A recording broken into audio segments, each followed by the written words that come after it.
Hey people, welcome to week 5 of the blog. Thanks again for coming back and checking me out.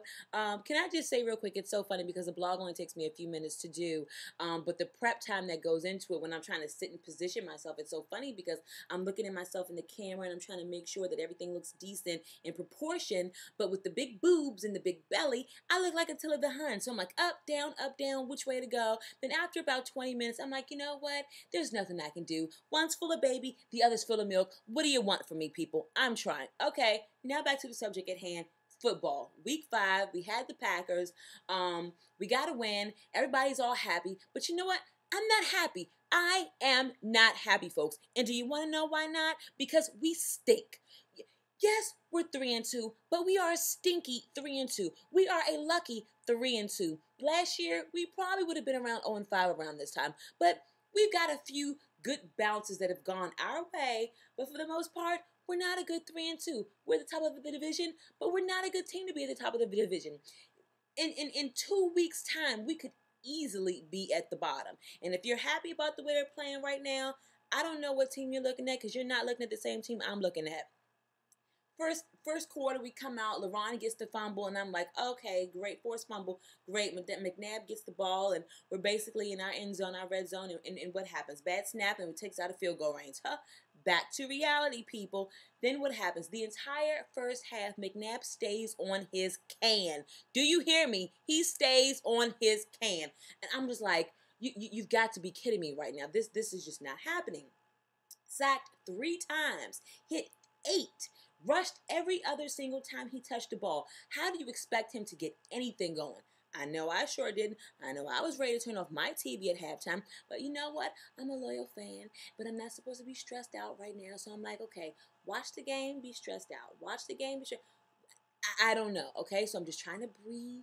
And I thank Michael for helping me keeping my breathing techniques down and saying, you know what? Go take a break when I just get a little bit too worked up. But whatever. So it was just really, really frustrating to watch. And then our defense, I didn't understand it. Everything was made up. This big buildup was made up of Jim Haslett bringing the 3-4 defense in here, which, you know, has proven at times to work, sometimes not. And our biggest problem is the zone coverage. We're just not good at it. I mean, I'm not understanding. We have one of the top 3 worst pass defenses in the league, okay, first of all. And they come out in the zone coverage and everybody's just standing there looking like, oh, is that your man? Oh, is that my man? Oh, I don't know. Meanwhile, the opposing team has a first down and everybody's standing around looking stupid. I just don't know. By the way, I'm wondering if LeRon saw my blog last week because even though he made some really good tackles and some really good plays, he didn't boast like he normally does. You know, maybe I'm just being really full of myself, or maybe he got a warning from the league. I don't know. I like to think he watches the blog. Hey, LeRon. So I don't know, and our defense definitely needs to show up when it comes to the pass coverage. But second half, I don't know what happened. I don't know if Donovan went in there and kind of dug into some people's stuff, which he definitely most certainly should have, and said, look, if I don't keep my butt off the ground, we don't win this game, offensive line. Let's get something going.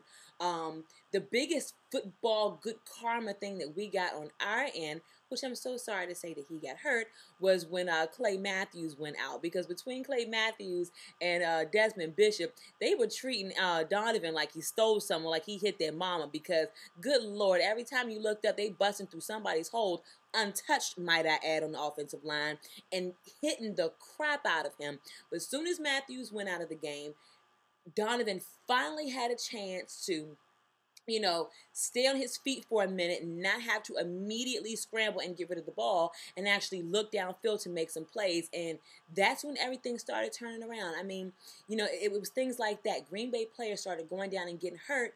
That's when we were able to start making plays. And that's what I don't like, because that's not going to happen every week. We need to be able to come out there and compete with any other team that comes out there with their full roster, not hoping that somebody goes out and then all of a sudden we can pick it up. I mean, that's what happened last week with Philly. I'm not saying that if Michael Vick was playing, we wouldn't have won the game, but at the same time, it didn't hurt, okay? It didn't hurt. So we have to be prepared when we go out there on our own. I don't know. It was just a really rough game for me. I'm happy we won, but I'm not happy the way we won. A friend of mine said, you know, you guys are just winning with smoke and mirrors right now, and you know what? You never lied, because it's really not pretty. We just have to get better. You know, I really don't know what to say. I'm just not happy with the way that we're looking right now. Yes, we're 3-2, but it is a very, very shaky 3-2. So we got the Colts coming up this week. Yes, they're 3-2, but they're just like us. But I tell you what, you never underestimate a squarehead Manning brother, because you never know he's going to come out and throw for 450 yards or get 6 touchdowns. So we have to really be on point, especially with their pass defense. All right, people, I know I sound repetitive. Let's try to put together a complete game. I hope I can come back to you next week at 4-2, and we don't have to sit there and hold our breath waiting for the end of the game and put our hopes and dreams on Gano again, because yes, he was 3-4, but let me tell you something. That little boy looked like he was ready to puke his guts out on the sidelines when he thought the game was going to come down to him. Luckily this week he held it off and he was able to push it through. Okay, have a good week, everybody. Coming to you next week at 4-2. Peace.